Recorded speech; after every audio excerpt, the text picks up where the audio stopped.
बिस्मिल्लाहिर्रहमानिर्रहीम। अस्सलाम वालेकुम नाज़रीन, पाकिस्तान आर्मी का जो सबसे बड़ा मिलिट्री तगमा है उसको निशान हैदर कहते हैं।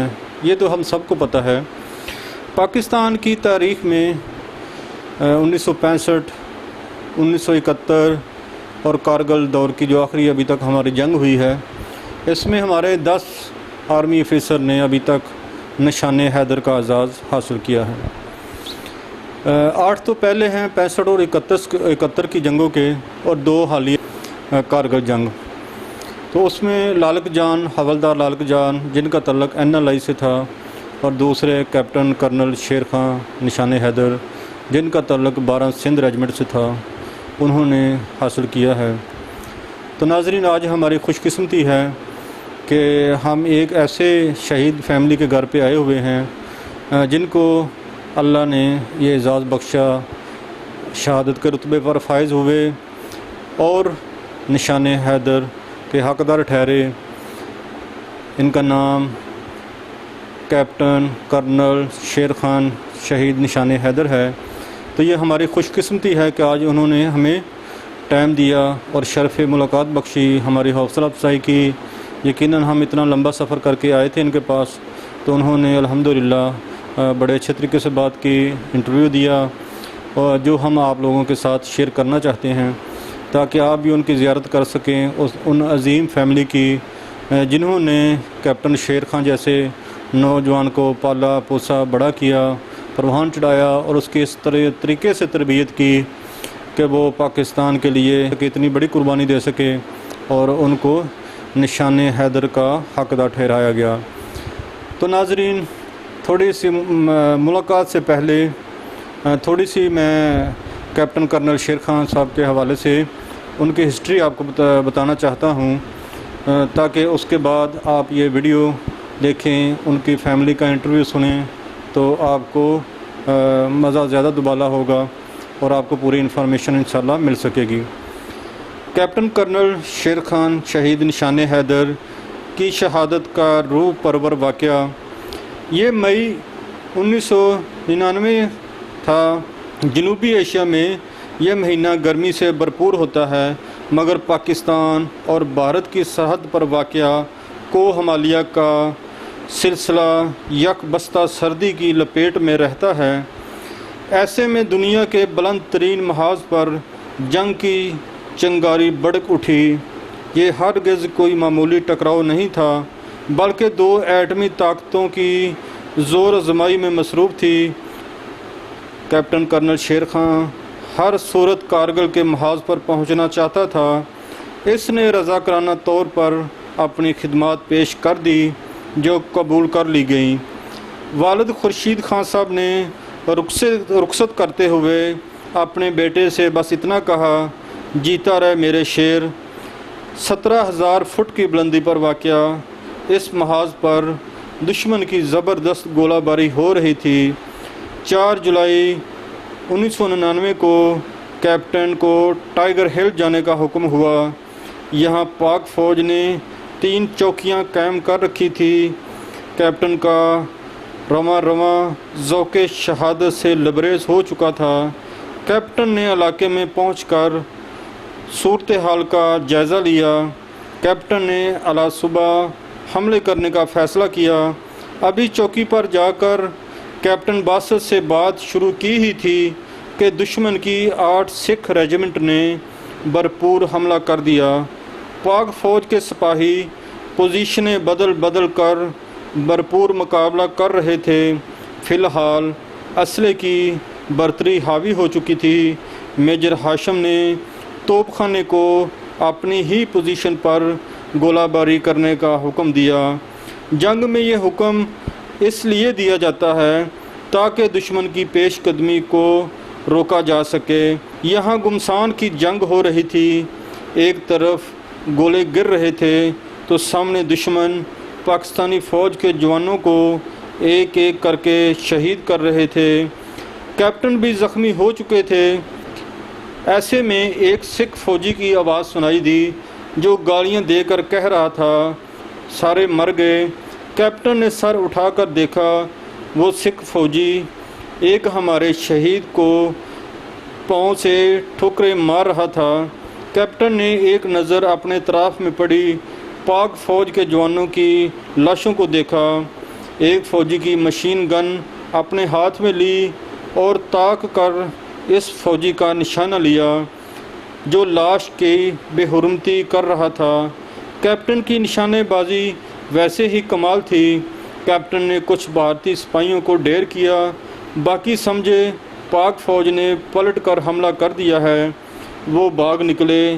वो अपने कैंप की तरफ दौड़ रहे थे।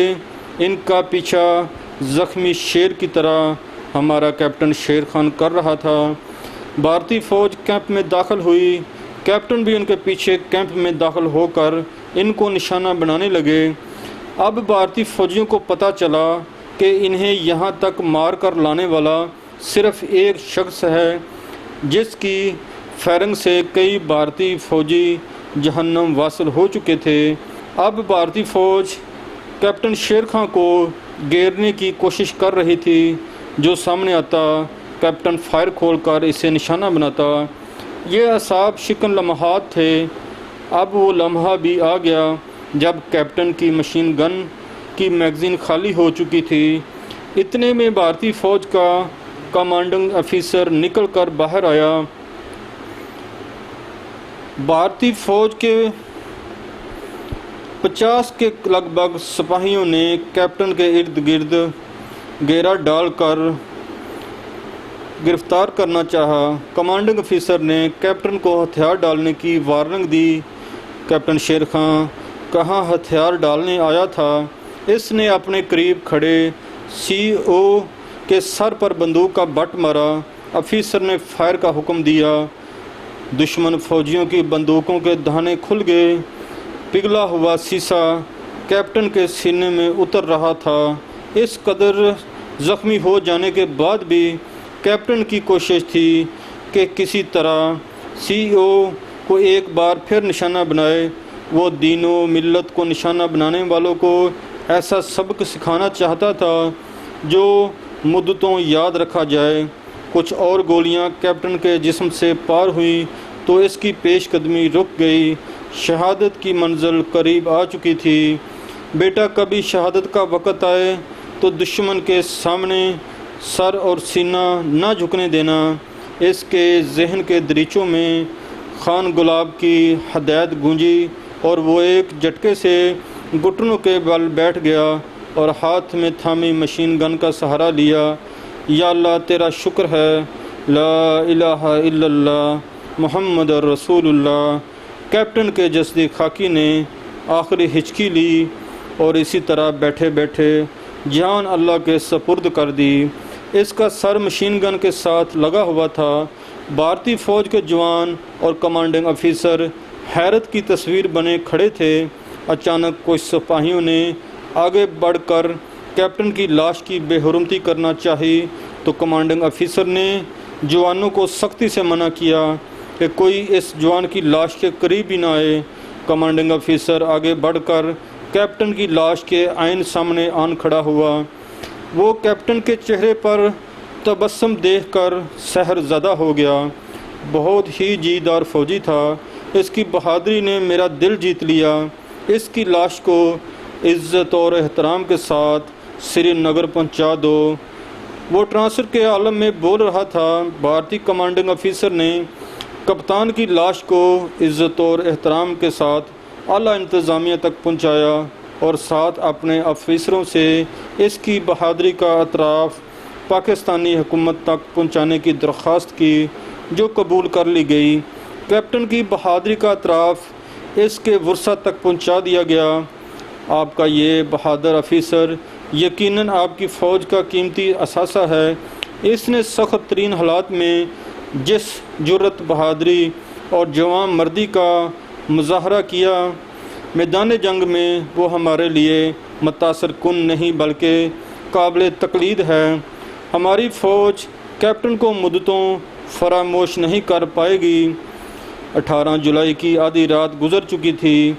कराची के मलीर छौनी के एयरपोर्ट पर पाक फ़ौज के सैकड़ों जवान, शहरी और सियासी कारकुनों की बड़ी तादाद मौजूद थी। फ़ज़ा पर एक हल्की सी कफ़ियत तारी थी। वो सब दिल्ली से आने वाली परवाज़ का इंतज़ार कर रहे थे। इंतज़ार की घड़ियां ख़त्म हुई। रनवे पर जहाज़ उतरा, जिसमें से 2 तबूत बाहर आए। एक तबूत में कैप्टन का जस्द खाकी था, जबकि दूसरे फ़ौजी की शनाख्त होना अभी बाकी थी। बलोच रेजिमेंट के जवानों ने तबूत जहाज़ से उतारे और मार्च करते हुए लोगों के सामने ज़मीन पर रख दिए। लोगों की आंखें फ़ख्र के आंसुओं से नम हो रही थी।